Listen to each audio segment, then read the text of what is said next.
రాష్ట్రంలో న్యాయవాదులపై జరుగుతున్న దాడులను నిరసిస్తూ నారాయణపేట జిల్లా కోర్టులో న్యాయవాదులు విధులను బహిష్కరించి తమ నిరసన తెలియజేశారు.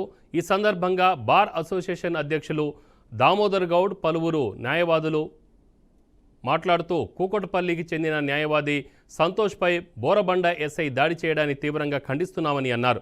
రాష్ట్ర ప్రభుత్వం అడ్వకేట్ ప్రొటెక్ట్ యాక్ట్ను తీసుకువచ్చి న్యాయవాదులకు రక్షణ కల్పించాలని డిమాండ్ చేశారు.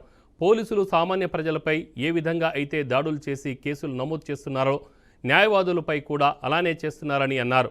భవిష్యత్తులో ఇలాంటివి పునరావృతమైతే పెద్ద ఎత్తున ఆందోళన చేపడతామని హెచ్చరించారు.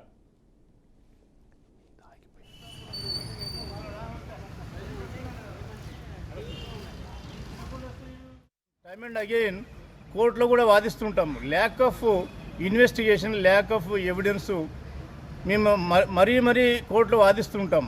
ఈ కేసులో కూడా ఏమైంది, సంతోష్ కేసులో కూడా ల్యాక్ ఆఫ్ నాలెడ్జ్, అక్కడ పోయిన పోలీసు వాళ్ళకు ల్యాక్ ఆఫ్ నాలెడ్జ్ అనేది క్లియర్గా అర్థమవుతున్నది. వాళ్ళకి చట్టపరంగా కానీ ఎంక్వైరీ ఎట్లా చేయాలనేది కానీ వాళ్ళకి అవగాహన లేదు. కాబట్టి వాళ్ళు ఈ యొక్క అమాయకుడైన అడ్వకేట్ని తీసుకుపోయి స్టేషన్లో కూర్చోబెట్టిండ్రు.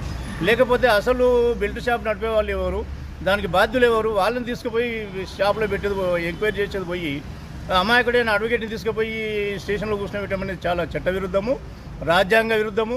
మేము అవసరమైతే ఈరోజు మా ఫెడరల్ అసోసియేషన్ మీటింగ్ కూడా పెట్టుకున్నారు. అవసరమైతే ప్రభుత్వం రెస్పాండ్ అయ్యే వరకు, అది వారం కానీ 2 వారాలు కానీ 1 మంత్ కానీ కంటిన్యూ బైకాట్ చేయాలనే ఉద్దేశంతోన ఈరోజు మేము సాయంత్రం నిర్ణయం తీసుకోబోతున్నాము. ఆయన దీనికి సంబంధించిన ఆ పోలీసు అందరిపైన కూడా వీలైతే కోర్టులో వాళ్ళపైన చట్టపరమైన చర్య తీసుకోవాలి.